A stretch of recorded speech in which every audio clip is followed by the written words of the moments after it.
जय हिंद दोस्तों, स्वागत है आप सभी का मेरे भाई आपके अपने परिवार में। कैसे हैं आप लोग बताइए। बढ़िया हैं भाई, मज़े में हैं, स्वस्थ हैं, तंदुरुस्त हैं।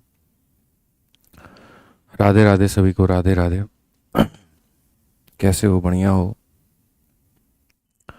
बताओ भाई। Good morning, good morning, good morning, good morning. चलिए भाई, उम्मीद करते हैं सभी लोग बहुत बढ़िया होंगे, फर्स्ट क्लास होंगे, कहीं कोई दिक्कत की बात नहीं होगी। ठीक है, बहुत बढ़िया। अच्छी चल रही है आप लोगों की पढ़ाई? सब बढ़िया है? बता दो।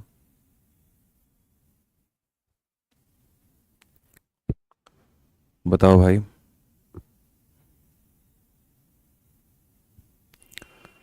चलिए, बहुत बढ़िया, बहुत बढ़िया। गुड मॉर्निंग भाई, good morning, good morning, good morning, good morning. तो हम लोगों ने मेरे भाई यहाँ पर क्वेश्चन नंबर कहाँ तक कर लिया था?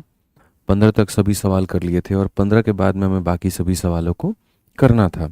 अगर आपको याद होगा तो बहुत बढ़िया तरीके से हम लोग मेंसुरेशन पढ़ रहे हैं। Mensuration 2D। 15 सवाल हो चुके हैं, आगे के सभी सवालों को करना है। क्षेत्रफल निकालने का कल हम आपको तरीका बताए थे, पहले 3 तरीका बताए थे। ठीक है, half into base into height, half into A B sine theta. फिर उसके बाद में हम हेरोंस फार्मूला बताए थे। ये 3 फार्मूला बताने के बाद में तब उसके बाद फिर हमने ये बताया कि कैसे इक्विलेटरल ट्रायंगल के अंदर में उसका एरिया निकाला जा सकता है। फिर कैसे एक आइसोस्केलेस ट्रायंगल का एरिया निकाला जा सकता है। फिर कैसे मेरे भाई यहाँ पर जो है वो एक राइट एंगल ट्रायंगल का क्षेत्रफल निकल सकता है। शीट अभी आप लोगों की अपलोड नहीं हुई है क्योंकि शीट के ऊपर में अभी काम हो रहा है। थोड़ा थोड़ा करके डेली क्वेश्चंस हम उसके अंदर में ऐड कर रहे हैं और इसको थोड़ा सा अपडेट कर रहे हैं। इसी वजह से हम शीट अभी नहीं डाल पाए हैं। ठीक है, तो ये वाला पॉइंट अगर आपको याद होगा यहाँ पर, तो ये पॉइंट देख लो कि जैसे अगर मान लो कोई त्रिभुज दिया गया होता है, उसकी 2 भुजाएं दी गई होती है और उनके बीच का कोण दिया गया होता है, तो एरिया कैसे निकालते हैं? हाफ इंटू यहाँ पर A C sine beta, half into A B sine gamma और half into B C sine alpha. ये इस तरीके से करके मेरे भाई यहाँ पर हम क्षेत्रफल निकालते हैं। ठीक है, तो इसी के ऊपर में आ जाओ। चलो, यहाँ पर कुछ सवाल हैं जो हमारे हैं मेरे भाई, जो हम लोग बनाते हैं, जिसमें सबसे पहला सवाल है क्वेश्चन नंबर 16। यहाँ पर कौन सा सवाल है मेरे भाई? क्वेश्चन नंबर 16 है। आप 16 नंबर सवाल को मेरे भाई देखो क्या कहा गया है। ट्रायंगल ए बी सी में एंगल ए का मान 60 है। आप देख सकते हैं ए बी का मान इतना है, ए सी का मान इतना है, तो एरिया कितना होगा? अगर हम गौर से दिखाएं मेरे भाई, तो मान लेते हैं हमारे सामने जो ट्रायंगल है वो हमारे सामने कुछ ऐसा ट्रायंगल है। आप देखो भाई, ये आपका ट्रायंगल है और ये हो गया ए, हो गया ये बी, हो गया और ये सी हो गया मेरे भाई। यहाँ पे एंगल ए का मान कितना है? तो एंगल ए का मान मेरे भाई यहाँ पर 60 है। ए बी का मान हमारे सामने 4 है और ए सी का मान हमारे सामने 5 है। तो क्वेश्चन में कहा है कि इसका एरिया बताइए। अब अगर हमको इसका एरिया निकालना है, तो एरिया निकालने के लिए हमको करना होगा हाफ इंटू मेरे भाई यहाँ पे। ठीक है, ये दोनों साइड को मल्टीप्लाई, तो यहाँ पर हो जाएगा 4 इंटू 5 हो जाएगा। और ये जो एंगल है इसका साइन थीटा 60 है, तो 60 का साइन थीटा, तो यहाँ पर 60 का साइन थीटा यानी साइन 60। अब अगर बचपन में आपने पढ़ा होगा मेरे भाई, यहाँ पर ये देखो, ये इसे काटेगा 2 बार में, तो 2 इंटू 5 कितना हो जाएगा? 10। तो बचपन में अगर पढ़ा होगा तो तुम्हें साइन 60 का मान जो है वो ज़रूर पता होगा कि साइन 60 का मान कितना होता है। साइन 30 की वैल्यू 1/2 होती है और साइन 60 की वैल्यू √3/2 होती है मेरे भाई यहाँ पे। तो अगर तुम साइन 60 की वैल्यू को देखोगे तो कहोगे गुरुदेव √3/2 हो जाएगा। और यहाँ पर ये इसे कितनी बार में काटेगा? 5 बार में। तो मेरे भाई उत्तर आपका 5√3 आ जाएगा। 5√3 कौन से ऑप्शन में है? तो ऑप्शन नंबर बी में है, यानी ये हमारा क्या होगा? बिल्कुल सही उत्तर होगा। बहुत शानदार रोनाल्डो, ईशू, देवाशीष। ठीक है, बहुत बढ़िया मेरे भाई, यहाँ पे सबका जो उत्तर है वो बिल्कुल सही है, कहीं कोई दिक्कत की बात नहीं है। बहुत बढ़िया। ठीक है, आ जाओ, चलो नेक्स्ट बात करते हैं और नेक्स्ट पॉइंट हम यहाँ देखते हैं, ये वाला पॉइंट। इसमें यहाँ पर क्या कहा गया है? अगर पेरीमीटर और इन रेडियस गिवन है तो एरिया कैसे होता है? अब असल में मेरे भाई यहाँ पर हम आपको छोटा सा जो है एक पॉइंट समझाना चाहते हैं। क्या होता है मेरे भाई, यहाँ पर कोई भी ट्रायंगल है, यहाँ पर क्या हो जाएगा मेरे भाई? यहाँ कोई भी ट्रायंगल है।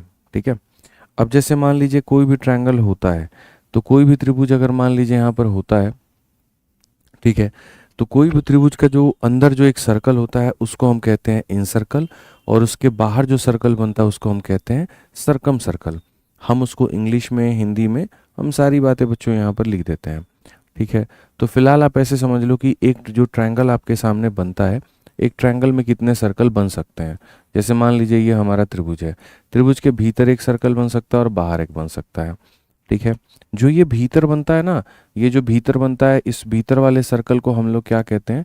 तो इसको हम लोग इंग्लिश में मेरे भाई यहाँ पर कहते हैं इन सर्कल कहते हैं। क्या कहते हैं मेरे भाई यहाँ पर? इन सर्कल कहते हैं। और अगर हम बात करें यहाँ पर इसको हिंदी में क्या कहते हैं, तो यहाँ पर अंतःवृत्त कहते हैं। ठीक है। क्या कहते हैं मेरे भाई? अंतःवृत्त। ठीक है। अंतःवृत्त, अंतःकेंद्र और अंतःत्रिज्या, मतलब ऐसे करके ये हमारा हो जाता है। ठीक है। अंतःवृत्त हो जाता है, मतलब वृत्त है आपका तो ये वृत्त हो जाएगा। उसके बाद ये हमारा, जैसे मान लो कि बाहर का सर्कल है, तो बाहर वाले सर्कल को हम यहाँ पर क्या कहते हैं? तो बाहर वाले सर्कल को मेरे भाई हम यहाँ पर सरकम सर्कल कहते हैं। क्या कहते हैं? सरकम सर्कल कहते हैं। यानी यहाँ पर मेरे भाई परिवृत्त कहते हैं। क्या कहते हैं मेरे भाई? यहाँ पे परिवृत्त कहते हैं। ठीक। अब उसके बाद में यहाँ पर ये होता है, अंदर की जो सर्कल है तो उसकी एक अपनी रेडियस होगी, और बाहर की जो सर्कल है मेरे भाई यहाँ पर हमारी, उसकी अपनी एक रेडियस होगी। ठीक है। दोनों में कैसे आप किसी का भी रेडियस निकालोगे? ठीक है। हालांकि ये चीज़ ज्योमेट्री में भी आपको बताई जा चुकी है। ज्योमेट्री में भी मेरे भाई, मतलब ये जो है मैंने जब जब पढ़ा है यूट्यूब पे या कहीं पर भी, तो आपको पता ही है। ठीक है। और बाकी मेंसुरेशन में भी एक बार दोबारा से हम करा देते हैं, सारी चीज़ें करा देते हैं। तो जैसे मानो आपके सामने कोई भी एक दुनिया का ट्रायंगल है। ठीक है। और ये दुनिया का ट्रायंगल है, तो इसके अंदर में एक सर्कल होगा। वो सर्कल को इंग्लिश में इन सर्कल और हिंदी में अंतःवृत्त कहते हैं। ये जो सर्कल है इसकी अपनी एक रेडियस होगी मेरे भाई यहाँ पर। ठीक है। अगर आप देखो यहाँ पर, तो ये उसका रेडियस होता है। ठीक। तो ये रेडियस निकालने का तरीका यहाँ पर क्या है? ये रेडियस निकालने का तरीका क्या है? ये जो रेडियस होता है, जो आर होता है, इस आर को मेरे भाई इंग्लिश में हम यहाँ पर कहते हैं इन रेडियस कहते हैं, और हिंदी में अगर हम बात करें तो यहाँ पर हम कहते हैं अंतः त्रिज्या। क्या कहते हैं मेरे भाई? यहाँ पर अंतः त्रिज्या कहते हैं, अंतर त्रिज्या कहते हैं। तो इसका मतलब यहाँ पर क्या होता है? आर का मतलब ये इन रेडियस हो गया और ये अंतः त्रिज्या हो गया। इसका मतलब यहाँ पर क्या होता है? आप मुझे यहाँ पर बताओ। यही इन रेडियस है और यही अंतः त्रिज्या है, इसका मतलब यहाँ पर क्या है? आप समझ गए मेरी बात को यहाँ पे? ठीक है। तो ये हमारा मेरे भाई कैसे निकलेगा आर, तो हम आपको बता दें। सर ओवरऑल होता क्या है, जैसे मान लीजिए कि ये हमारे सामने कोई भी एक ट्रायंगल है। अगर ये हमारे सामने कोई भी एक ट्रायंगल है, तो उस ट्रायंगल का जो इन रेडियस होता है मेरे भाई यहाँ पे, उसको निकालने के लिए देखो, तुम ABCDEFG पढ़ते हो ना, तो उसमें अल्फ़ाबेट में एक लाइन लगातार आता है PQ। क्यू के बाद में क्या होता है? RST। क्या हो जाता है मेरे भाई यहाँ पर? RS और फिर हो जाता है T।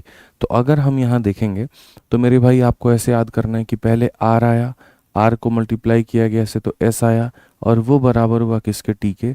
जिसको हम यहाँ पर ऐसा भी कह सकते हैं कि अगर तुमको रेडियस निकालना है तो T का मतलब यहाँ पर हो जाता है एरिया, और यहाँ पर S का मतलब हो जाता है सेमी पेरीमीटर।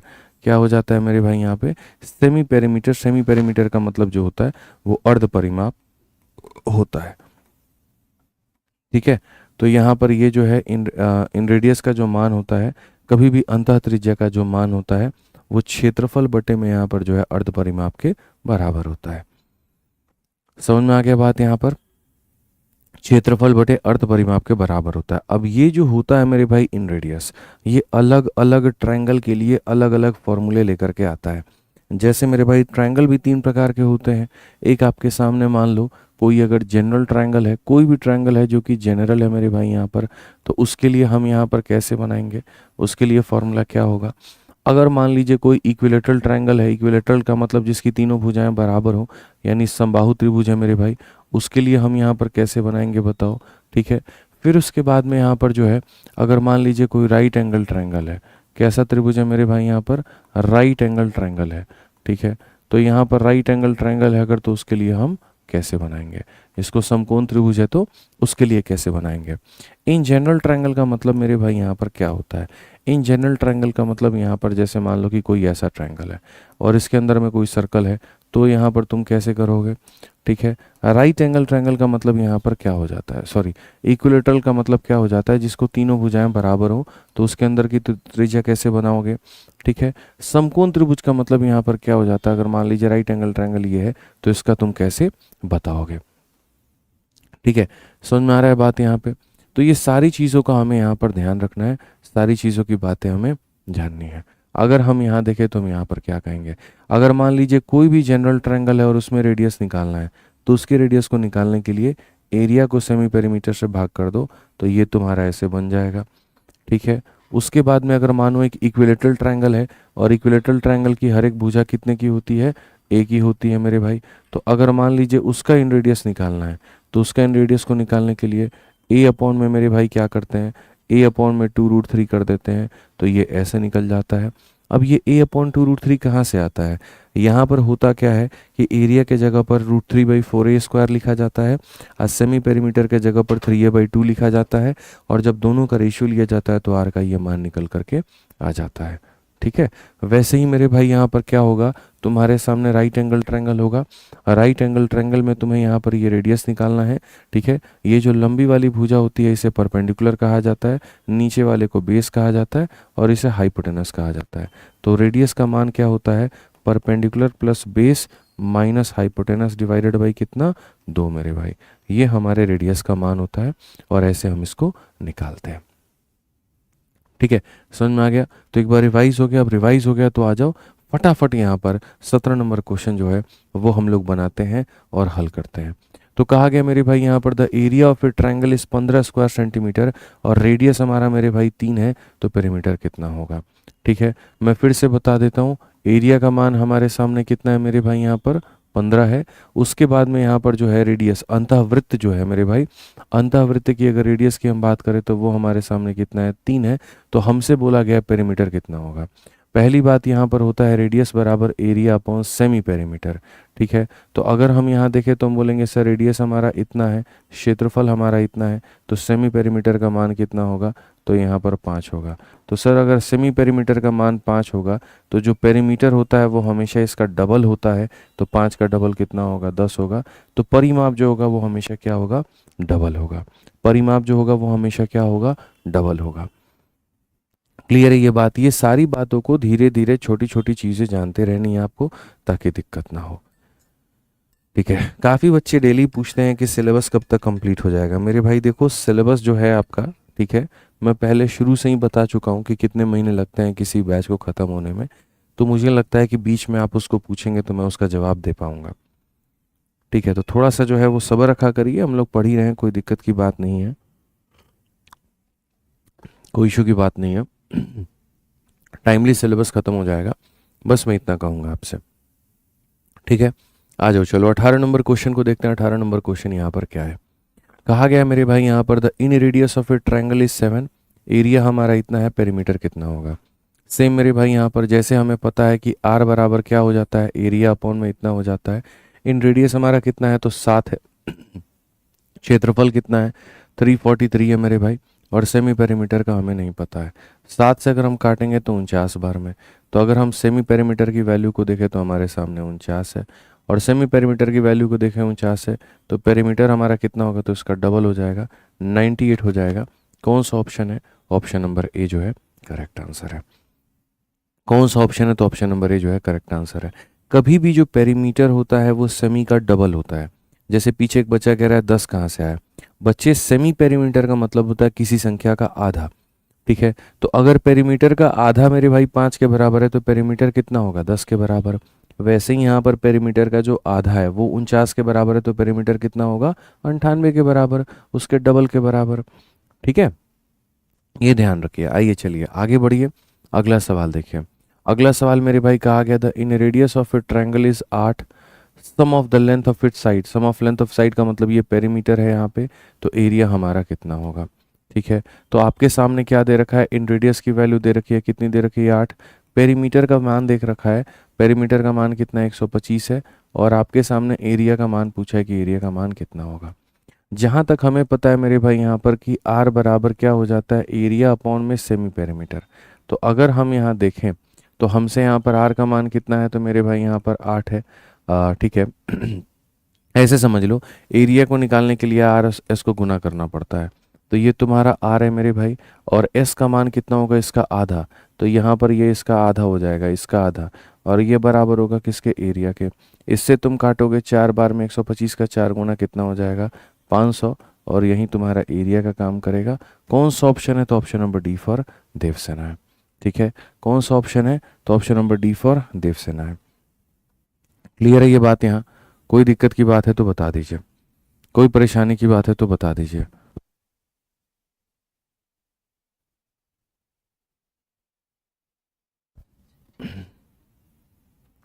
ठीक है, चलो मेरे भाई अब आगे आ जाओ और आगे यहाँ पर देखो क्या कहा गया है। नेक्स्ट क्वेश्चन की बात करते हैं। नेक्स्ट क्वेश्चन मेरे भाई यहाँ पर देखते हैं। इसमें यहाँ पर ये कहा गया three side and circum radius are given, तो एरिया यहाँ पर क्या होगा? अब जैसे मान लीजिए कि हमने जो चीज़ कराई आपको बच्चों, वो हमने कराया मेरे भाई इन रेडियस। इन रेडियस का मतलब होता है अंतः त्रिज्या। यानी अगर मान लीजिए किसी त्रिभुज के अंदर में अगर कोई सर्कल है, अंदर में अगर कोई वृत्त है, तो उसकी रेडियस यानी उसकी त्रिज्या को हम कैसे निकालते हैं। अब जो हम आपको पढ़ाएंगे वो ये पढ़ाएंगे कि अगर मान लीजिए कोई भी त्रिभुज है, कोई भी त्रिभुज है मेरे भाई यहाँ पर, अगर उसके बाहर में कोई सर्कल है तो उसकी रेडियस को मेरे भाई यहाँ पर कैसे निकाला जाए।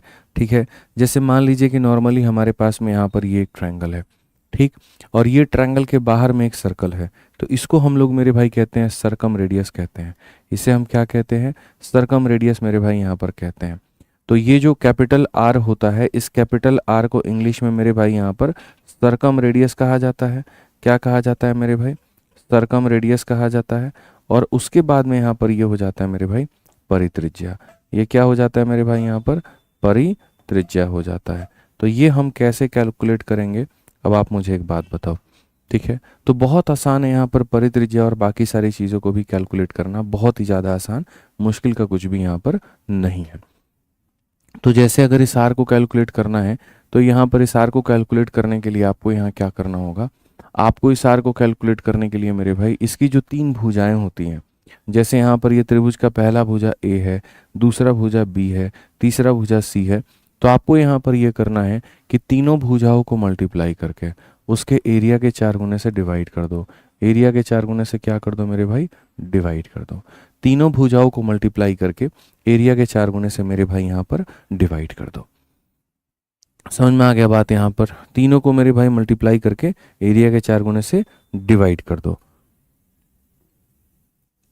ठीक है, अब उसके बाद में आ जाओ अलग अलग ट्रायंगल में इसकी कहानी हम लोग देखते हैं।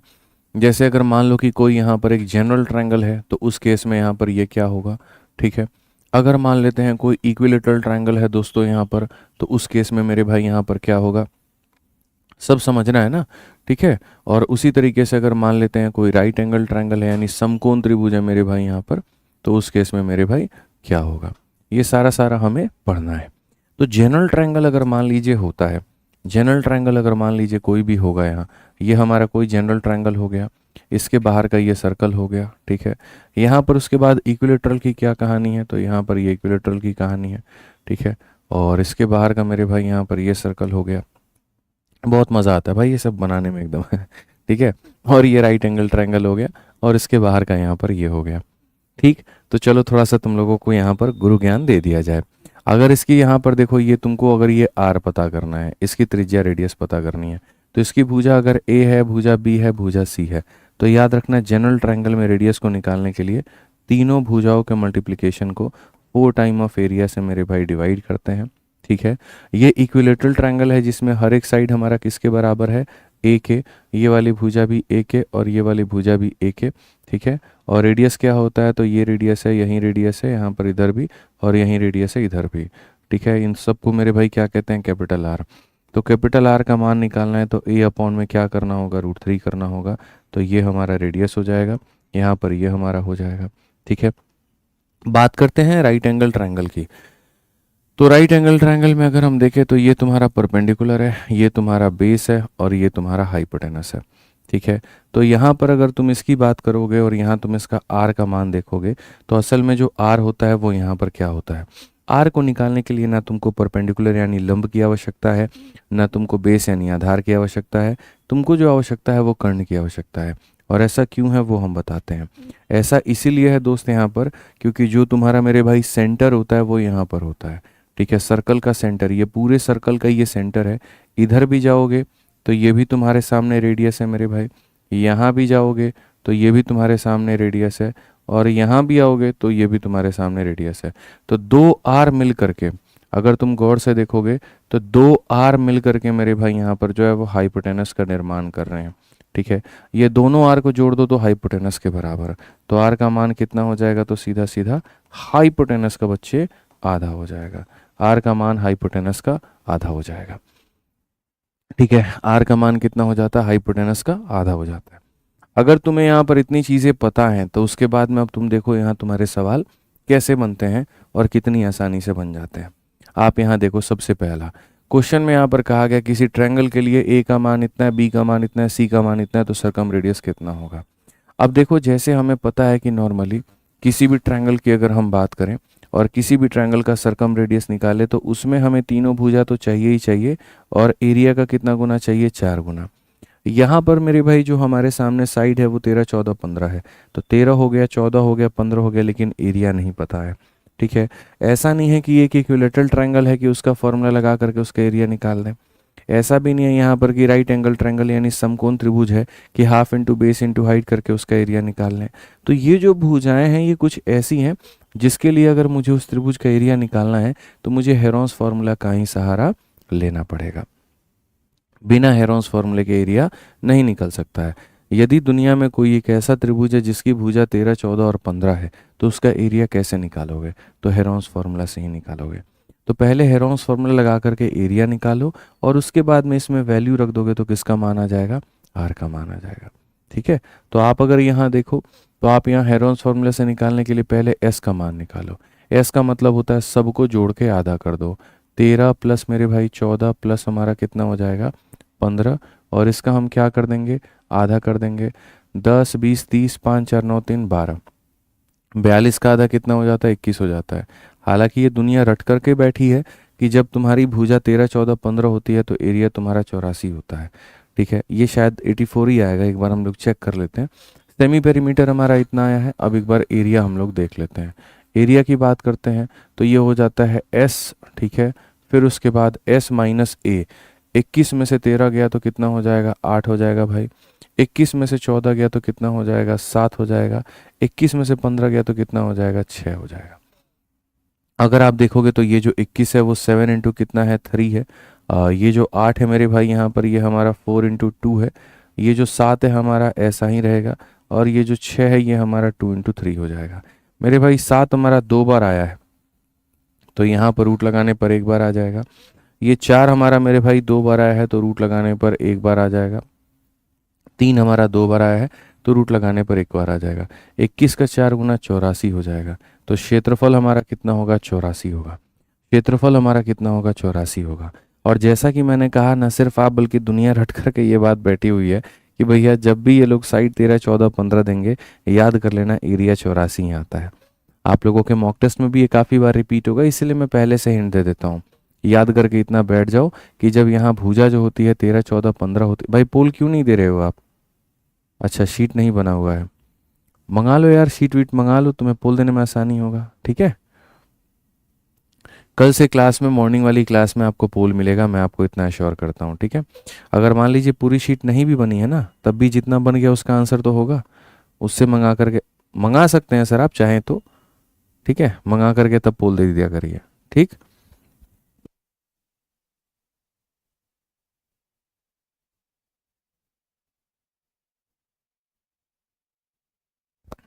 तो कल से आपको पोल मिल जाएगा, आप लोग निश्चिंत रहो।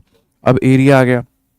अब एरिया आ गया तो कैपिटल आर का जो मान था वो हमारा था A B C upon 4 time of area. ये हम ऐसे निकालना था। ए बी सी का मान अगर हम देखें तो हमसे कहा गया मेरे भाई 13, फिर कहा गया 14, फिर कहा गया 15, और यहाँ पर क्या कहा गया, 4 टाइम ऑफ एरिया यानी यहाँ पर 84। ठीक है, अगर हम यहाँ देखें तो 14 से मेरे भाई यहाँ पर कितनी बार में जाएगा, 6 बार में जाएगा। 3 से तुम काटोगे 5 बार में और 3 से काटोगे 2 बार में।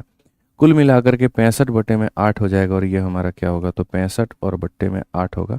ये हमारे सामने सही उत्तर होगा।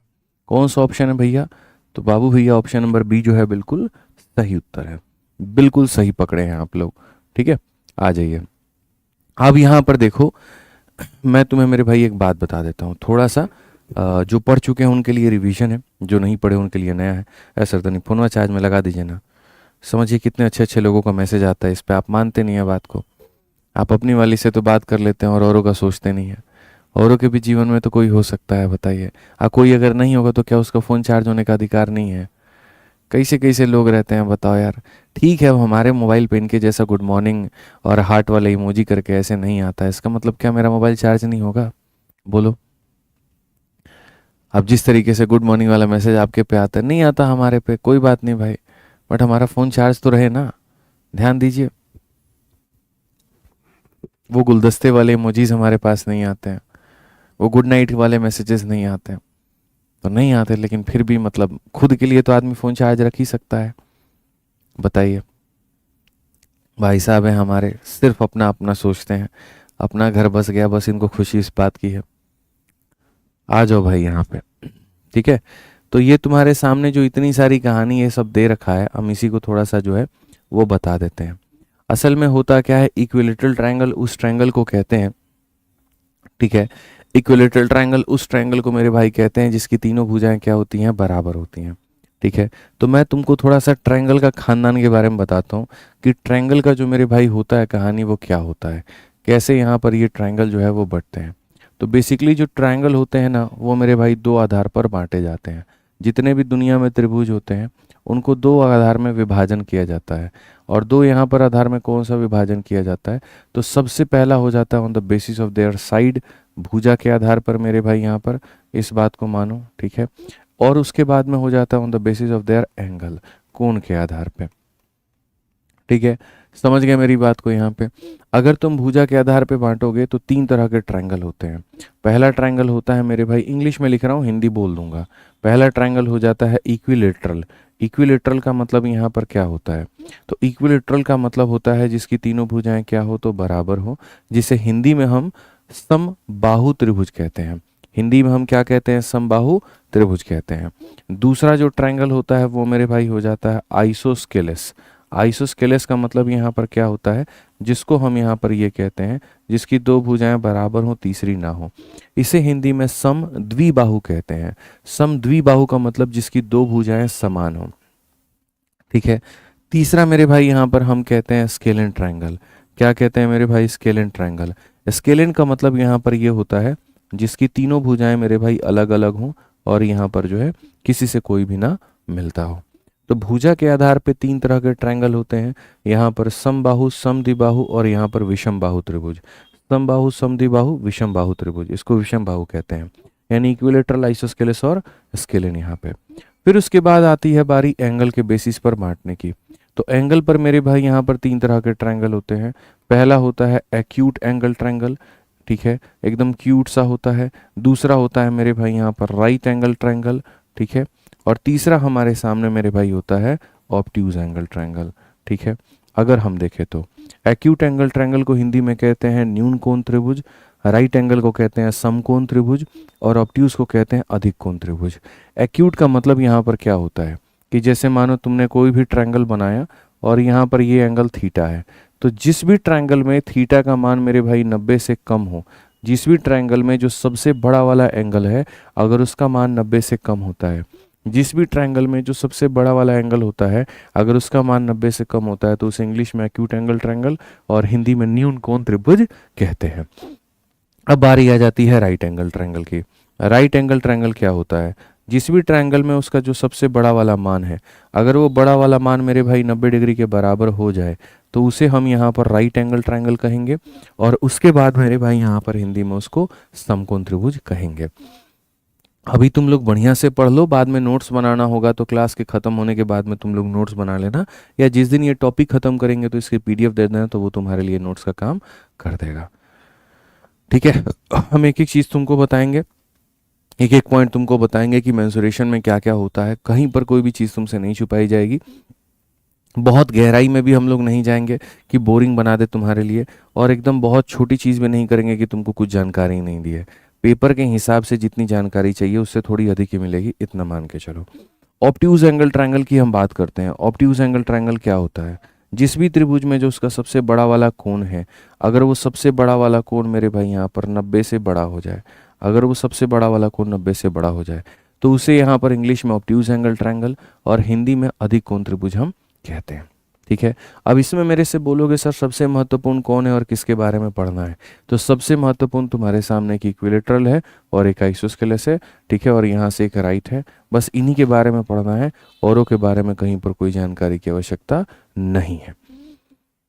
खुशी जी बच्चे, कहीं पर कोई ये रिकॉर्डेड क्लास नहीं है, लाइव पढ़ा रहे हैं, सुबह के 9:41 हो रहा है।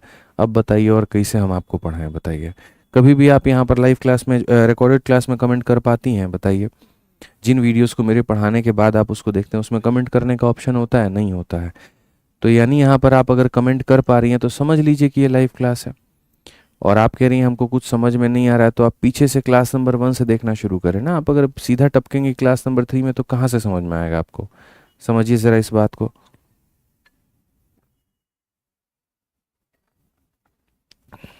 ठीक है। अब आ जाओ इक्विलेटरल के बारे में चीज़ें हम लोग पढ़ना शुरू करते हैं। इक्विलेटरल ट्रायंगल को हम लोग क्या कहते हैं, समबाहु त्रिभुज कहते हैं। ठीक है। अब समबाहु त्रिभुज की अगर हम बात करें तो समबाहु त्रिभुज क्या होता है, जिसकी तीनों भुजाएं क्या होती हैं, बराबर होती हैं।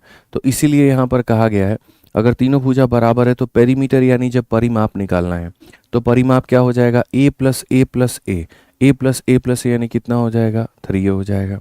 ठीक है। पेरीमीटर का ही आधा क्या होता है, सेमी पेरीमीटर होता है, जिसे हिंदी में अर्ध परिमाप कहते हैं। और इसीलिए अगर आप देखोगे तो 3a का क्या किया गया है, तो आधा किया गया है। ठीक है। तो पेरीमीटर अगर हमारा 3a है तो यहाँ पर जो है सेमी पेरीमीटर कितना हो जाएगा, 3a/2 हो जाएगा। ठीक है। फिर उसके बाद अगर मान लीजिए यहाँ पर इस वाली भुजा पे अगर यहाँ से हम मेरे भाई एक यहाँ पर जो है वो हाइट डालते हैं, तो ये जो हाइट होता है, ठीक है, ये जो ऊंचाई होती है ये किसके बराबर होती है, तो ऊंचाई हमारा √3a/2 के बराबर होती है। ऊंचाई हमारा किसके बराबर में होती है, तो √3a/2 के बराबर में होती है। और अंतिम जो होता है वो एरिया होता है। एरिया हमारा किसके बराबर, तो √3/4 इंटू a² के बराबर। ठीक है। तो जैसे मैंने आपको ट्रायंगल के बारे में कहा सबसे महत्वपूर्ण ये है, फिर ये है, फिर वो है, तो हम इक्विलेटरल में पढ़ रहे हैं। इक्विलेटरल का परिमाप किसके बराबर, 3a के बराबर। अर्ध परिमाप 3a/2 के बराबर। ऊंचाई √3/2a के बराबर। और यहाँ पर क्षेत्रफल हमारा √3/4a² के बराबर। ये सारी चीज़ें तुम्हें यहाँ बचपन में पढ़ाई जा रही थी, तुम्हें वहाँ देखना था। ठीक है।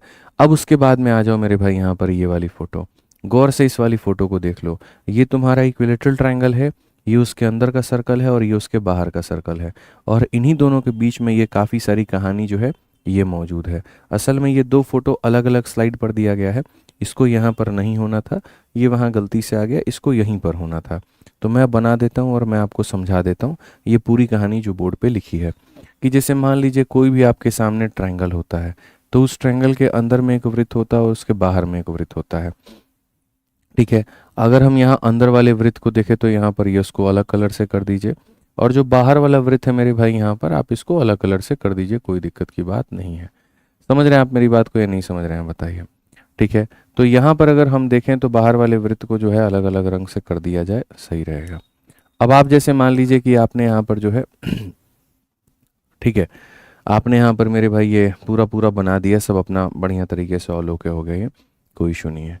अब इसमें सबसे पहले आपको पता है कि अगर मान लो यहाँ पर कि ये जो मैंने त्रिभुज बनाई है, अगर ये त्रिभुज की भुजा का मान मेरे भाई कितना है, a है। ठीक है। तो ये सेंटर होता है, ये सेंटर से ये वाला जो होता है इसको इन रेडियस कहते हैं, और सेंटर से यहाँ वाली जो लाइन होती है इसको सरकम रेडियस कहते हैं। अभी मैंने आपको पढ़ाया इसको अंतः त्रिज्या और इसको परित्रिज्या।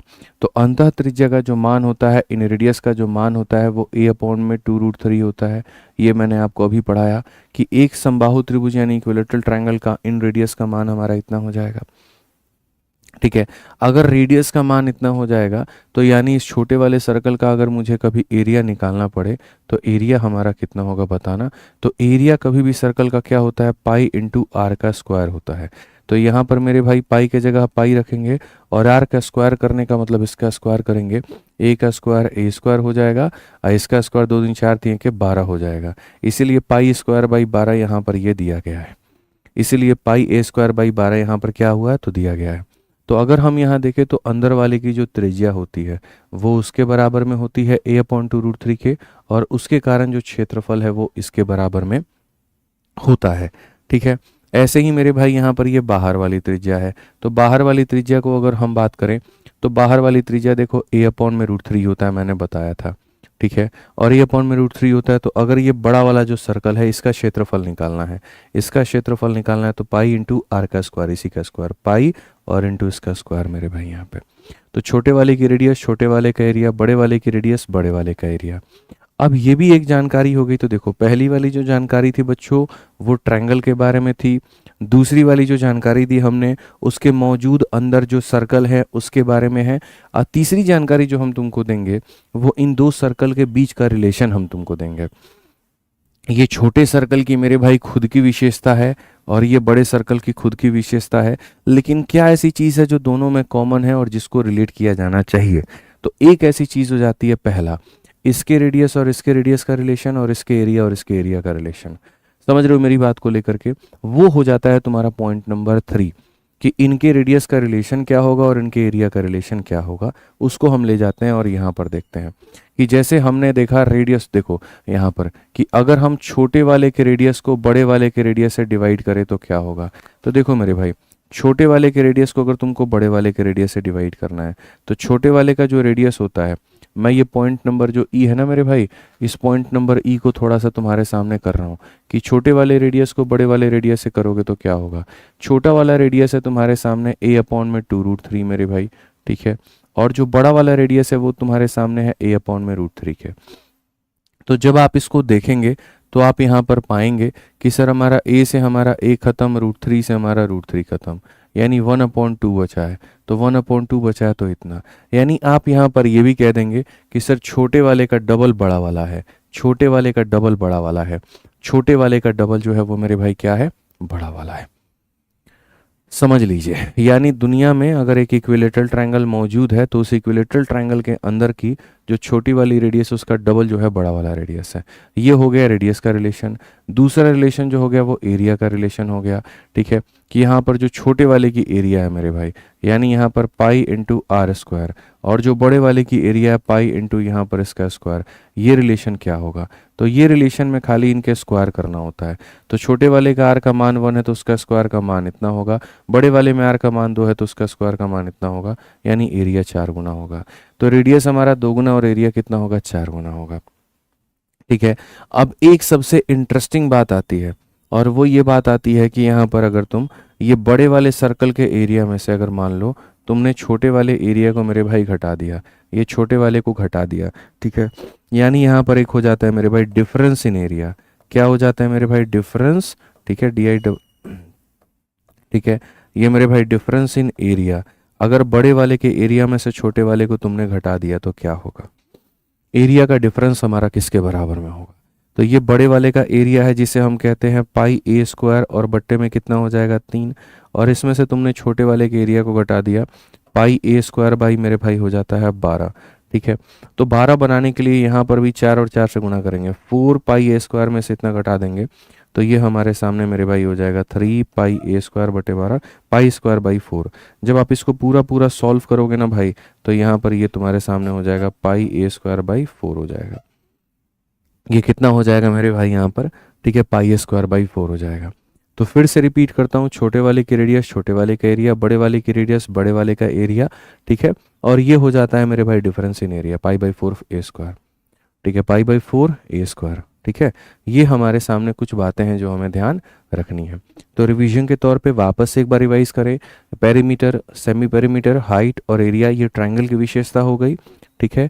अंदर वाले सर्कल अगर है तो अंदर वाले सर्कल का रेडियस और ये उसका एरिया हो गया, बाहर वाला सर्कल का ये रेडियस और ये एरिया हो गया, दोनों के एरिया का ये डिफरेंस हो गया, ठीक है, फिर दोनों के ये रेडियस का रेशियो हो गया, दोनों के ये एरिया का रेशियो हो गया। इतना अगर तुम्हें ध्यान है तो अब उसके बाद बैक टू बैक जितने क्वेश्चंस मेरे भाई यहाँ पर आएंगे तुम सब के सब मेरे भाई यहाँ पर लगा लोगे, सब के सब मेरे भाई लगा लोगे, अब तुमको दिक्कत नहीं आएगी। क्या होता है ना भाई, देखो ज्योमेट्री है या मेंसुरेशन है, ये दो टॉपिक्स ऐसे हैं जिसमें आपको ज़्यादा से ज़्यादा चीज़ें याद करने की ज़रूरत पड़ती है, ठीक है। आप उसको मेरे भाई स्किप नहीं कर सकते, आपको पढ़ना ही पड़ता है, आपको याद ही करना पड़ता है, और इन्हीं चीज़ों के लिए आपके फॉर्मूला बुक का निर्माण हुआ है। फॉर्मूला बुक आपको यही सारा सारा जो जिस्ट है, जो क्रक्स है मेरे भाई यहाँ पर, वो उसके अंदर में दिया गया है कि ताकि तुम उससे पढ़ पाओ, तुम उसको रिवाइज कर पाओ। ये जो किताब हमने बनाई थी ये क्यों बनाई थी, इसीलिए बनाई थी कि आप जो भी गणित में पढ़ते हैं उस पूरे का निचोड़ जो है वो इस किताब के अंदर में है। दिखने में देखो कितनी प्यारी और ऐसे किताब है, लेकिन पूरा गणित ये समेट करके बैठी हुई है, पूरा गणित ये समेट करके बैठी हुई है, तुम ये मान करके चलो। अभी जो यहाँ पर ये एसएससी के नए पैटर्न में ये सारा पूछा गया, मोंटी हॉल और ये सारा चीज़, decimal, quartile, binary, octa, hexadecimal, binary, octa, सब इसके नंबर सिस्टम में दिया गया है, पहले से दिया गया है। तो ये सारी चीज़ें हैं दोस्त, ठीक है, तुम पढ़ोगे, तुम समझोगे तो मेरे भाई तुम्हें मिल जाएगा। ठीक है, तो ये तुम्हारा फॉर्मूला बुक में सब पहले से दिया गया, आप इसको पढ़ो, रिवीजन करो, आपका होता रहेगा। ठीक है, सब रिवाइज हो जाएगा। आ जाओ चलो, क्वेश्चन में कहा गया पेरीमीटर हमारा मेरे भाई इतना दिया गया है, तो तुम बताओ एरिया कितना होगा। तो पहले कुछ सवाल हम लोग करेंगे ट्रायंगल के विशेषता के ऊपर में, फिर उसके बाद कुछ सवाल हम करेंगे उसके छोटे वाले सर्कल और बड़े वाले पे, फिर कुछ उनके रिलेशन पे। तो मेरे भाई परिमाप का मान दिया है, तो जो परिमाप होता है वो 3 के बराबर में होता है। अगर 3 का मान बच्चों 36 है, तो यहीं से ए का मान तुम निकाल दो, कितना हो जाएगा 12। और अगर 12 हो जाएगा तो एरिया का मान किसी भी समबाहु त्रिभुज का क्या होता है, √3/4 इंटू ए स्क्वायर होता है। ठीक है, तो ए स्क्वायर का मतलब यहाँ पर साइड का स्क्वायर, तो यहाँ पर कर लो सीधा 12 इंटू 12। ठीक है, तो ये तुम्हारे सामने हो जाएगा मेरे भाई 36√3 हो जाएगा। ठीक है, अगर आप बहुत ज़्यादा परेशान हो गए, नोट्स बनाने से थक गए हैं बहुत ज़्यादा, आपके पास फॉर्मूला बुक होना चाहिए। ठीक है, कि जैसे पूरा अरिथमेटिक आपने पढ़ लिया, पूरा एडवांस आपने पढ़ लिया, अब सोचो ये पूरी की पूरी किताब हमने बनाई इसीलिए, ये पूरी कलरफुल किताब है, 4 कलर में। आप देखो ये जो भी हम आपको क्लास में पढ़ा रहे हैं सब फिगर के साथ, खाली उसके नीचे उसका थ्योरम, फिगर के साथ उसके नीचे उसका थ्योरम। पूरा अरिथमेटिक जो मैंने तुम्हें पढ़ाया है, जितने कंसेप्ट, पूरा एडवांस जो मैंने पढ़ाया उतना पूरा कंसेप्ट। ठीक है, यहाँ पर हर एग्जाम्पल के साथ में एक दिया गया कि एक टाइप का एक एग्जाम्पल और उसका कंसेप्ट, दूसरे का एक एग्जाम्पल कंसेप्ट। तो शॉर्ट समय में जब एग्जाम आता है ना बच्चों का, उस समय रिवाइज करने के लिए बड़ा फायदेमंद होता है ये। ठीक है, तो ये तुम लोग इसका फ़ायदा ज़रूर उठाना, किसी के पास होगा तो लेकर के पढ़ना एक बार, मज़ा आ जाएगा। लगभग हर लाइब्रेरी में तुमको ये किताब देखने को मिलेगा। ठीक है, आ जाओ चलो 22 नंबर क्वेश्चन देखो। 22 नंबर क्वेश्चन क्या कहा गया, कहा गया the perimeter of equilateral triangle is 3 into इतना, डिटरमाइन द एरिया। समबाहु त्रिभुज का ये परिमाप है। अब ये परिमाप थोड़ा सा संकट में डालता है, बट कोई बात नहीं, हम लोग कर लेंगे। अगर आप यहाँ देखोगे तो मेरे भाई जो है परिमाप किसके बराबर होता है, 3a के, और ये जो 3a है ये बराबर हो जाएगा 3 इंटू, ठीक है, और यहाँ पर हो जाएगा मेरे भाई 16/3 का पावर 1/4। ये जो होता है ना यहाँ पर ये रूट लगा करके ऐसे लिख देते हैं। तो देखो रूट लगा करके रूट ए का मान कितना होता है, तो रूट ए का मान होता है ए का पावर 1/2 होता है। अगर मानो ऐसे 3 लगा करके तब रूट लगाया, तो इसका मतलब होता है पावर की वैल्यू हो जाएगी 1/3। अगर मेरे भाई ऐसे 4 लगा करके इन बदतमीजों ने रूट लगाया है, तो समझ जाना पावर का वैल्यू हो जाता है 1/4 हो जाता है। ये चीज़ें मेरे भाई यहाँ पर हो जाती हैं। ठीक है, तो यहाँ पर जैसे वो 4 लगा के लगाया तो पावर का मान हमारा इतना हो जाएगा। तो ए का जो मान है वो हमारे सामने इतना है। अब कहा गया मेरे भाई एरिया के बारे में कि एरिया का वैल्यू बताओ, एरिया कितना होगा। एरिया हो जाएगा हमारे सामने √3/4 और इंटू हमारे सामने इसका स्क्वायर। ठीक है, तो अगर मान लो कि इसका स्क्वायर करेंगे तो यहाँ पर क्या हो जाएगा, तो स्क्वायर करेंगे तो मेरे भाई 16/3, और यहाँ पर स्क्वायर करेंगे तो स्क्वायर इंटू यहाँ पर 1/4। ठीक है, यानी अभी भी 1/2 हो जाएगा। 1/2 का मतलब क्या हो जाता है, रूट करना। तो 1/2 का मतलब क्या होता है, रूट करना। 16 का रूट करोगे 4 आएगा, 3 का रूट करोगे इतना आएगा, इससे ये खत्म, इससे ये खत्म, ओवरऑल आंसर तुम्हारा कितना हो जाएगा, 1 यूनिट हो जाएगा। कौन सा ऑप्शन है, तो बी जो है बिल्कुल सही उत्तर है। बी जो है बिल्कुल मेरे भाई यहाँ पर क्या है, तो सही उत्तर, एकदम सही आंसर है। बूझे, चलो आ जाओ यहाँ नेक्स्ट क्वेश्चन देखो। 23 नंबर सवाल देखो जल्दी से। तो क्या कहा गया, बोला गया the length of the median of equilateral triangle is इतना, यानी यहाँ माध्यिका का मान है तो एरिया कितना होगा। एक समबाहु त्रिभुज की माध्यिका की लंबाई इतनी है। माध्यिका किसको कहते हैं पता है, एक समबाहु त्रिभुज यानी वो त्रिभुज जिसकी भुजा बराबर है, और यहाँ पर ये वाली लाइन होती है, इसी को हम यहाँ पर मेरे भाई हाइट कहते हैं। ठीक है, और इसी को हम यहाँ पर मेरे भाई √3/2 हो जाता है, और इसी को हम यहाँ पर क्या कहते हैं, माध्यिका भी कहते हैं। यही हाइट है, यही एल्टीट्यूड है, यही मीडियन है, यही परपेंडिकुलर बाइसेक्टर है, यही एंगल बाइसेक्टर है। हिंदी में यही ऊंचाई है, यही लंब है, यही माध्यिका है, यही कोण समद्विभाजक है, और यही यहाँ पर लंब समद्विभाजक है। ये सारी बातें जान लो। ठीक है, तो अगर कहा गया मेरे भाई यहाँ पर ये √3/2a का मान हमारा इतना है, तो अगर हम देखें तो हम कहेंगे सर ये √3/2 इंटू सर a है, और इसकी वैल्यू हमारे सामने 6√3 है। एकदम इज्जत से आप इसको काटेंगे तो a का मान 12 आ जाएगा। और यहाँ पर सर अगर देखोगे a का मान अगर तुम्हारे सामने 12 है, तो क्वेश्चन में कहा गया एरिया का मान बताओ। एरिया का मान बताओ, एरिया का मान कितना होगा। एरिया का मान हो जाएगा √3/4 इंटू ए का स्क्वायर, यानी 12 इंटू मेरे भाई 12। 4 से काटेंगे 3 बार में, तो ये हमारे सामने 36√3 होगा। कौन सा ऑप्शन होगा? सी जो होगा सही उत्तर होगा। सी जो होगा मेरे भाई यहाँ पर क्या होगा? सही उत्तर होगा। ठीक है, कोई दिक्कत की बात यहाँ है तो बता दो भाई। हालांकि हम डायरेक्ट यहाँ हाइट से रिलेशन इसका निकाल सकते हैं, ऐसी कोई बड़ी बात नहीं है, लेकिन उतना क्यों जानना। ठीक है, एक एक छोटी छोटी चीज़ का, हर चीज़ का अलग अलग फॉर्मूला जानोगे तो तुम्हें कष्ट होगा। नहीं तो मेरे भाई सीधा हाइट के साथ क्या ऐसा किया जाए कि एरिया निकल जाए, मेरे पास में यहाँ पर वो भी जो है तरीका मौजूद है। बट मैं नहीं चाहूँगा कि आप उसके पीछे भागो और उसके पीछे अपना सर जो है वो खपाओ। ठीक है, समझ में आ गया बात यहाँ पे। नहीं तो कभी भी देखो यहाँ पर ये जो है, तुम अगर चाहते हो कि मैं हाइट और एरिया का डायरेक्ट रिलेशन ले लूँ तो मैं तुम्हें बता देता हूँ। सीधा सीधा मेरे भाई यहाँ पर उनका रेशियो ले लिया करो। जैसे हाइट का स्क्वायर का रेशियो मेरे भाई सीधा सीधा तुम एक काम करो, एरिया के साथ में लो यहाँ पे। ठीक है, तो हाइट जो होता है वो √3/2 होता है, तो √3/2 का स्क्वायर कितना हो जाएगा? इतना ए स्क्वायर हो जाएगा। और एरिया का कितना हो जाएगा? तो √3/4 ए स्क्वायर हो जाएगा। ठीक है, बहुत लोग क्या करते हैं, हीरो बनते हैं यहाँ पर ये रिलेशंस निकाल करके, बट ये रिलेशंस कुछ होते हैं नहीं। ठीक है, यहाँ पर मैं तुम्हें बता दूं। अब यहाँ देखो, यहाँ पे एच का स्क्वायर, ठीक है, ये इसको √3 बार में काटेगा। ठीक है, आप ऐसे मानो इसको √3 बार में काटेगा और यहाँ पर ये √3 बराबर हो जाएगा एरिया के। तो एक रिलेशन मैंने तुम्हें डायरेक्ट निकाल करके दे दिया। ठीक है, और रिलेशन क्या निकाल करके दे दिया कि अगर कभी भी एरिया निकालना है तो हाइट के स्क्वायर को √3 से डिवाइड कर दो। ये इसको √3 से डिवाइड करेगा, वो √3 नीचे आ जाएगा, तो h² upon √3, h² upon √3 is equal to area. h² upon √3 is equal to area. तुम डायरेक्ट यहाँ पर याद कर सकते हो कि अगर एरिया निकालना है तो हाइट के स्क्वायर को √3 से डिवाइड कर दो। और नहीं हो तो तुम इस सवाल में इस कंसेप्ट को अप्लाई करके भी देख लो। बट मैं सोचता हूँ कि भाई कितने मैं तुम्हें याद करवाऊँ, हर छोटी चीज़ के लिए अगर मैं फॉर्मूला याद करा रहा हूँ, पता चले पेपर में तुम भूल गए तो ले कहानी तुम्हारी गड़बड़ हो जाएगी। ठीक है, तो बाकी अगर तुम्हें समझदार हो, तुम्हें अगर एरिया निकालनी है तो एरिया निकालनी है तो मेरे भाई तुम चाहो तो ऐसे भी कर सकते हो, हाइट के स्क्वायर को √3 से गुरुजी डिवाइड कर देना। अब हाइट का जो स्क्वायर है वो हमारे सामने 6√3 इंटू कितना है मेरे भाई, यहाँ पर 6√3 है, और इसको डिवाइड करना है किससे? तो √3 से। इससे यहाँ पर ये क्या हो जाएगा मेरे भाई, इससे यहाँ पर ये ख़त्म हो जाएगा। 6 इंटू 6 36√3 हो जाएगा, और एक लाइन में भी तुम्हारा आंसर आ जाएगा। लेकिन बस वही बात है, कभी अगर तुम भूल गए तो बैक टू बेसिक ही जाना पड़ेगा, और कोई बात नहीं है। ठीक है, और कोई बात यहाँ पर नहीं है। ठीक है, तो इसीलिए मैं ज़रूरत से ज़्यादा चीज़ें नहीं बताता हूँ, मुझे लगता है कि उसको छोड़ ही दो तो बेहतर है।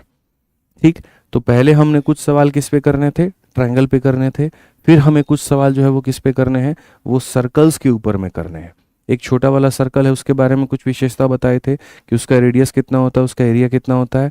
फिर बड़ा वाला सर्कल, उसकी विशेषता बताए थे, उसका रेडियस कितना होता है, उसकी एरिया कितनी होती है। तो आ जाओ कुछ सवाल उसी के ऊपर में लगा लेते हैं। तो जैसे 24 नंबर प्रश्न में यहाँ पर ये कहा गया, और क्या कहा गया कि length of each side of a triangle 12 है, तो सरकम रेडियस हमारा कितना होगा, यानी कैपिटल आर का मान बताना है। तो कैपिटल आर का मान बताने के लिए सबको पता है कि ए को √3 से डिवाइड करना होता है। तो यहाँ पर ये जो है ए तुम्हारा कितना है, तो ये 12 है, और 12 को तुम √3 से डिवाइड करोगे तो 4√3 आएगा। लेकिन मेरे को पता है कुछ लोगों को ये कष्ट हो जाएगा कि 4√3 कैसे आएगा। I know very well. ठीक है, तो यहाँ पर अगर आप देखोगे तो मेरे भाई यहाँ जो है सरकम रेडियस कहा गया मेरे भाई परित्रिज्या। परित्रिज्या की वैल्यू इतनी होती है, 12 बटे इतनी होती है। तो यहाँ पर आप एक काम करो, यहाँ पर जो है ये √3 जैसे है मानो, तो इसको रेशनलाइज कर दो, ऊपर भी √3 से और नीचे भी √3 से मल्टीप्लाई करके। √3 इंटू √3 3 हो जाता है, 3 से कटेगा 4 बार में, तो जा करके तुम्हारा 4√3 हो जाएगा। ठीक है, हालांकि मैं डायरेक्ट इसको लिख सकता था, लेकिन तुम्हारे लिए मुझे एक स्टेप करना पड़ा, नहीं तो मैं डायरेक्ट इसका आंसर बता देता। तो ऑप्शन नंबर जो डी है वो यहाँ पर क्या है, करेक्ट आंसर है। ठीक है, छोटा वाला आर जो होता है a/2√3 होता है, अब बड़ा वाला जो आर होता है वो a/√3 होता है। ठीक है, ऐसे ही आ जाओ 25 नंबर क्वेश्चन देखो मेरे भाई। कहा गया द इन रेडियस मतलब छोटा वाला आर, इन रेडियस हमारा 5 है, तो एरिया कितना होगा? समबाहु त्रिभुज की अंतः त्रिज्या, तो सबसे पहली अंतः त्रिज्या जो होती है वो a/में कितना हो जाता है, 2√3, और a/में 2√3 का जो मान है वो हमारे सामने मेरे भाई 5 है। तो a का जो मान आ जाएगा वो कितना हो जाएगा, तो बोलोगे सर 10√3 हो जाएगा। अगर a का मान इतना हो जाएगा तो इन्होंने कहा एरिया बता दो कितना होगा। एरिया का मान होता है √3/4, और इसका स्क्वायर, तो इसका स्क्वायर का मतलब यहाँ पर 10√3 और इंटू मेरे भाई यहाँ 10√3, या डायरेक्ट स्क्वायर ही कर लेते हैं। तो स्क्वायर करेंगे, 10 का स्क्वायर 100 और √3 का 3, 100 इंटू 3 कितना हो जाएगा, 300 हो जाएगा। 4 से अगर काटोगे तो मेरे भाई यहाँ पर 75 बार में। तो ये हमारे सामने 75√3 जो होगा करेक्ट आंसर होगा, ऑप्शन नंबर सी जो है करेक्ट आंसर है। ठीक है, तो ये छोटा वाला r का मान दिया गया था, देखो छोटा वाला जो r होता है वो इसके बराबर, इसका वैल्यू दिया गया था, तो साइड का मान हमने निकाल दिया, और साइड का मान निकाल दिया तो क्षेत्रफल √3/4 इंटू इसका स्क्वायर, 10 का स्क्वायर 100 और इसका 300 इंटू 3 कितना, 300। ठीक है, क्लियर है ये बात, यहाँ बता दीजिए। बहुत बढ़िया, बहुत शानदार।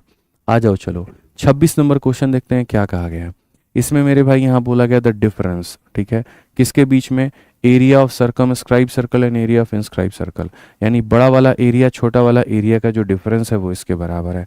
अभी तुमको बताए थे कि डिफरेंस किसके बराबर होता है, बोलो बताए थे कि नहीं बताए थे, कि बड़े वाले के एरिया में से अगर मेरे भाई आप छोटे वाले के एरिया को घटाते हैं तो ये हमारा बराबर हो जाता है πa² के, और ये πa² का जो मान है वो मेरे भाई 2156 इन्होंने दे रखा है, और क्वेश्चन में यहाँ पर एरिया का मान पूछा है।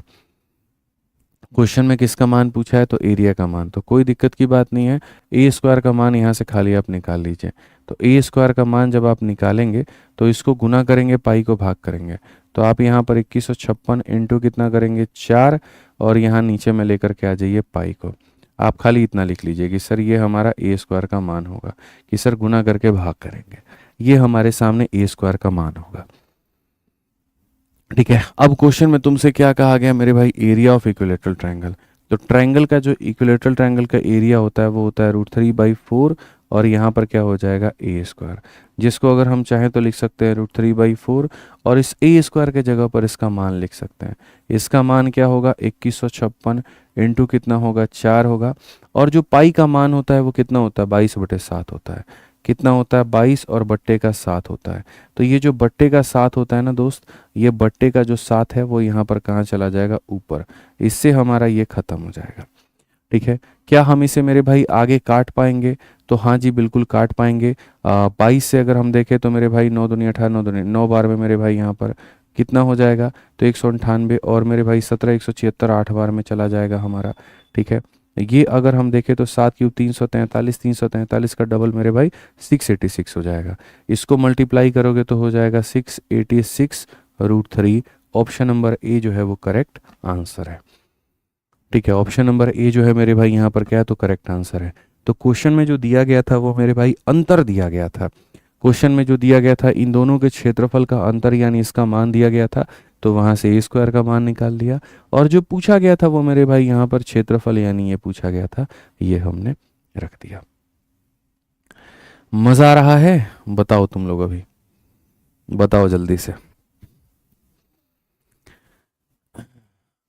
ठीक है, एक भाई कहते हैं इतना गुस्सा ना होइए, बस यही पूछा है कॉम्प्रिहेंशन कैसे करें। तो इसमें हम गुस्सा क्यों होंगे भाई, ये बताओ, बोलो। ठीक है, बताओ हम इसमें गुस्सा क्यों होंगे। कॉम्प्रिहेंशन का रहा तो कॉम्प्रिहेंशन मुझे लगता है प्रशांत सर से बेहतर कोई नहीं पढ़ाता है, आप एक बार उनका कॉम्प्रिहेंशन पढ़ के देखो। ठीक है, प्रशांत सर है, बहुत बढ़िया कराते हैं। एक मनीषा बंसल मैम है, ठीक है, मनीषा बंसल है, आप एक बार उनका भी देखोगे तो उनका भी बहुत बढ़िया है। ठीक है, तो आप एक बार कॉम्प्रिहेंशन में प्रशांत सर को फॉलो करना, देखना बहुत बढ़िया है उनकी क्लासेस। ठीक है, तो आप एक बार यूट्यूब पर सर्च करोगे आ जाएगा, और उससे आप पढ़ सकते हो, कोई दिक्कत नहीं है। ठीक है, आ जाओ चलो 27 नंबर क्वेश्चन है। बाकी सारी चीज़ें अब यहाँ से सॉरी, यहाँ से हम लोग करते हैं अगली क्लास में, कल करते हैं, और उम्मीद करता हूँ कि कल मैं आपको शीट दे दूँ। ठीक है, 27 और 28 है मेरे भाई, यहाँ पर ये 2 सवाल है, कल कर लेंगे, हो जाएगा, कोई दिक्कत नहीं है। फिर उसके बाद तब कुछ मज़ेदार सवाल करेंगे, कुछ लेवल बढ़ाने वाले सवाल करेंगे। अभी तक तो तुमको मैंने ये दिखाया कि एक ट्रायंगल के अंदर में एक सर्कल होगा तो क्या होगा। अब मैं धीरे धीरे इन सर्कल्स की संख्या बढ़ा करके क्वेश्चंस के लेवल को बढ़ाऊंगा, और तब उसके बाद तुमसे सवाल यहाँ पर किया जाएगा कि चलो भैया अब इसका उत्तर बताओ, इसका उत्तर बताओ, इसका उत्तर बताओ, इस तरीके से करके। बहुत मज़ा आने वाला है अभी तो तुम लोगों को, यकीन मानो। ठीक है, तो ध्यान रखो भैया, मस्त रहो। ठीक है, बस कर दिया हमने, कोई दिक्कत की बात नहीं है। तो आज के लिए हमारी तरफ से इतना ही है, बाकी बढ़िया से अपना पढ़ाई करते रहो, कहीं पर कोई कसर मत छोड़ो। ठीक है, चलो मिलते हैं शाम वाली क्लास में, ध्यान रखो अपना, ठीक। सिलेबस जल्दी कंप्लीट हो जाएगा, क्लासेस अगर रेगुलर रहीं तो, बीच बीच में ये प्रोटेस्ट और बाकी चीज़ें नहीं हुई तो आराम से सारी चीज़ें जो है समय से ख़त्म हो जाएंगी, ठीक है। चलो तो मिलते हैं अगली क्लास में, आज के लिए इतना ही है, ध्यान रखो, खुश रहो, मस्त रहो अपना, बहुत बहुत धन्यवाद, जय हिंद, थैंक यू।